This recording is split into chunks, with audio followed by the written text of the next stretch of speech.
오늘 오후 시간에도 여전히 말씀하시옵소서. 우리가 귀를 기울여서 경배한 마음으로 경청하여 듣고 이 말씀이 오늘을 살고 있는 나의 구원의 말씀이 될 수 있도록 주님께서 친히 형제 자매님들 각자의 심령과 마음속에 인을 새겨서 기록해 주시고 이 말씀이 남은 인생의 길잡이가 될 수 있도록 인도자가 되시옵소서. 아멘. 아멘. 자, 오후 시간에는 오전 시간에 이어서 마무리 말씀을 나누려고 그러는데 창세기 오전 말씀 가운데 제가 인용을 잠깐 했었는데 24장 58절로 60절 그 말씀을 같이 거기서부터 시작합니다. 창세기 24장 58절로 60절 찾아뵙습니다. 아주 중요한 축복의 말씀이 나왔습니다. 오늘 보아스와 루스의 남은 일생을 베들레헴 성읍의 백성들의 대표인 열 장로들이 축복의 말로 해줬었던 그런 말씀이 예표적인 그 모형적인 그림이 창세기에 이미 나왔습니다. 창세기 24장 58절에서 60절까지 말씀을 읽습니다. 자, 읽습니다. 리브가를 불러 그에게 이르되 네가 이 사람과 함께 가려느냐? 그가 대답하되 가겠나이다. 그들이 그 누이 리브가와 그의 이모와 아브라함의 종과 종자를 보내며 리브가에게 축복하여 가로되 우리 누이여 너는 천만의 어머니가 되리라. 내 시로 그 원수의 성문을 맺게 할지어다.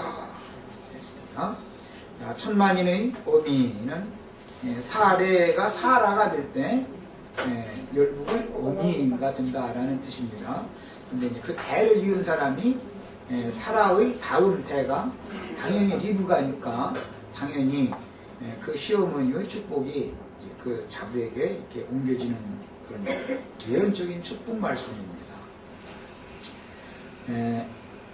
이 말씀이 이제 마태복음에서 이게 예수님의 증거를 통해서 이제 재예언이 되었는데, 그건 마태복음 16장에 나오는 말씀이죠. 18절 같이 읽어봅니다.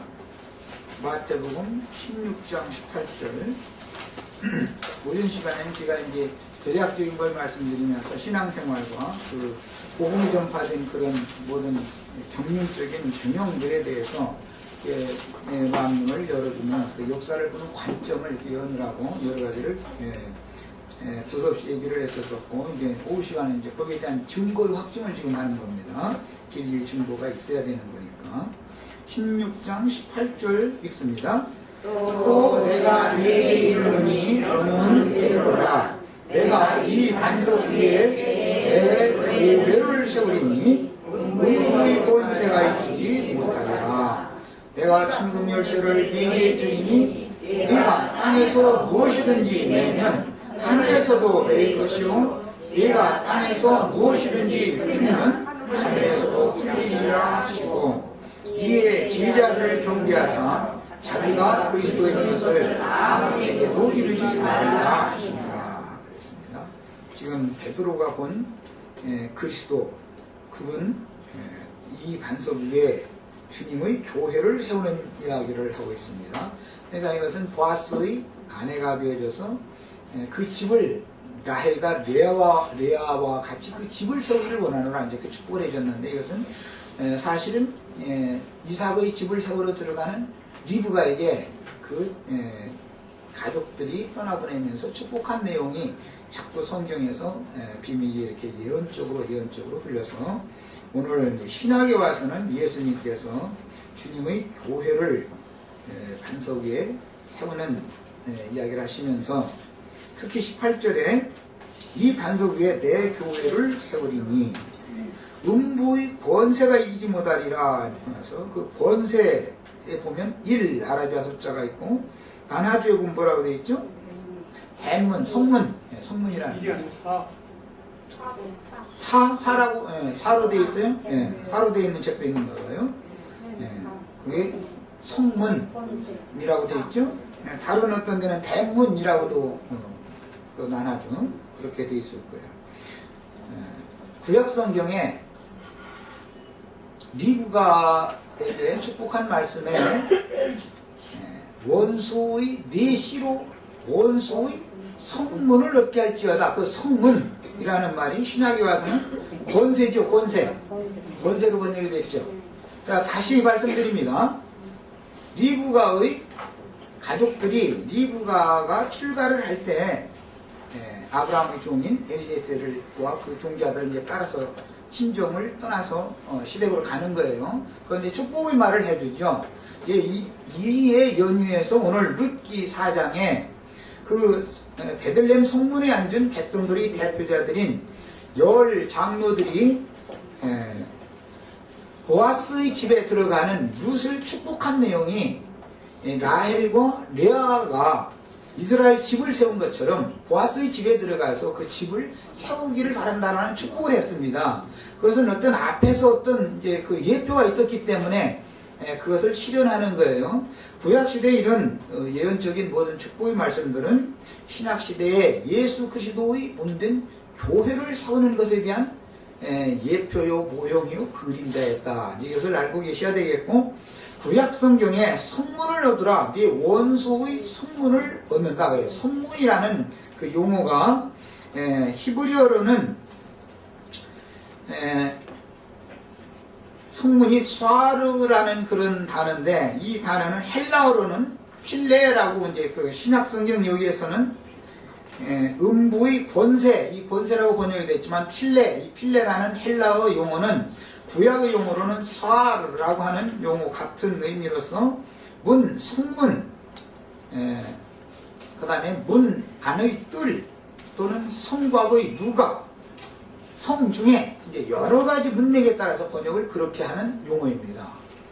자, 그러므로 결국 음부의 권세라는 말은 성문의 권세와 같은 겁니다. 오전에 제가 이제 그 오후 이 말씀을 그 연결고리만을 해놓고 이제 말씀을 마무리를 못했는데, 성경에 성문이라는 용어가 나오면 의미로는 권세와 같은 뜻이다라는 걸 알고 계셔야 되겠어요. 권세. 문맥의 흐름에 따라서 권세로도 번역이 되기 때문에 마태복음 16장 18절에서 구약성경의 그런 모든 모형들을 실제적으로 실현하는 말씀인 신약의 말씀에서 예수님께서 내 교회를 세우면 그 내 교회를 세우는 그 권세가 음부의 권세를 오히려 이길 수 있다. 음부의 권세는 내 교회의 권세를 이기지 못한다. 지금 이 얘기를 한 겁니다. 이게 주님의 교회라고 하는 것이 하늘의 문이기 때문에 그런 거예요. 음부의 권세라는 건 지옥문이죠. 흔히들 말하는 멸망의 문이란 말이에요. 마태복음의 흐름은 이렇습니다. 마태복음 7장에서부터 멸망으로 인도하는 문은 크고 넓다. 많은 사람이 거기를 찾는다. 그러나 생명으로 인도하는 문은 좁고 협착하여 찾는 자가 적다. 여기서부터 쭉 시작이 되는 거예요. 계속 이 문맥이 흘러나오는 겁니다. 지금. 그리고 나서 주님의 교회, 즉 하늘의 문, 하늘문을 제시하시고 나서 음부의 권세지만 사실은 음부의 문인 겁니다. 대적의 문이단 말이에요.